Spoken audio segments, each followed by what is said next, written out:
Good evening, Angela Pearman with ABC News. The international music industry is in shock with the death of rock star Michael Hutchence.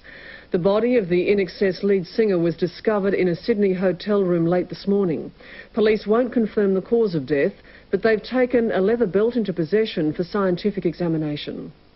The Double Bay Ritz-Carlton, the Sydney hotel to the stars, where today Michael Hutchence's body was found. Although security at the hotel was kept tight, the world media had been tipped off early.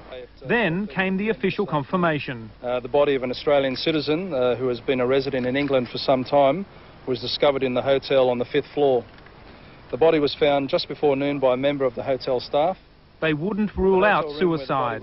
Detectives have taken into possession a leather belt for scientific examination. Hutchence had spent last night in Sydney's eastern suburbs, having dinner with his parents at this restaurant. His father at one stage was holding his hand, and you could see them, they were just so happy to see their son after a long time probably.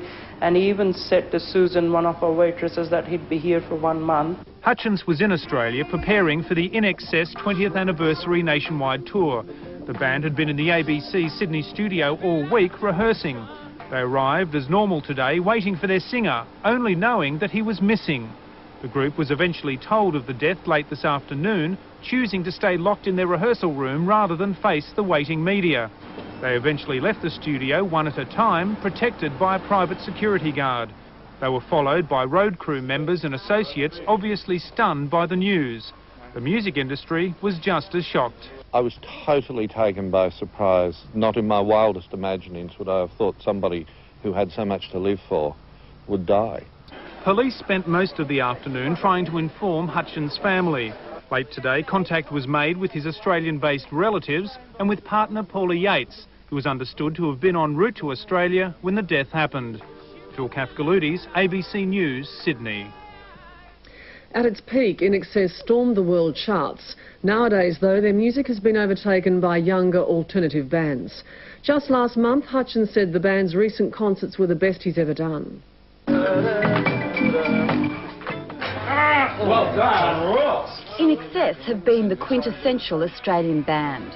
They formed in Perth in the late 70s, young rockers who worked their way up through the tough Australian pub scene. We all have our wilderness years, whether it's drugs, alcohol, lack of fame, whatever. I need you tonight. They hit it big in 1987. Their multi-million selling album Kick spawning 5 top 10 singles in the United States. The band toured constantly across the world, performing to record crowds, selling 20 million records. Philip Mortlock was their record company representative during their heyday. Their significance on the Australian music scene is immeasurable. I mean, they have broken so many records and they've achieved so many great heights internationally and locally. It'd be impossible to know where to start.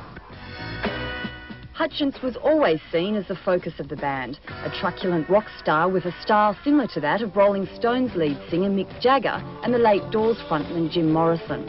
But record sales for the group's style of strident funk rock anthems had fallen in recent years. The critics had dismissed them. The band members became famous for being celebrities, none more so than Hutchence. In recent years, his sex life was more famous than his songs. Romances with fellow Australian pop star Kylie Minogue and supermodel Helena Christensen. 2 years ago, amid a media frenzy, he linked up with Paula Yates, the former wife of Live Aid star Bob Geldof. And last year, the pair had a child together. Lisa McLean, ABC News.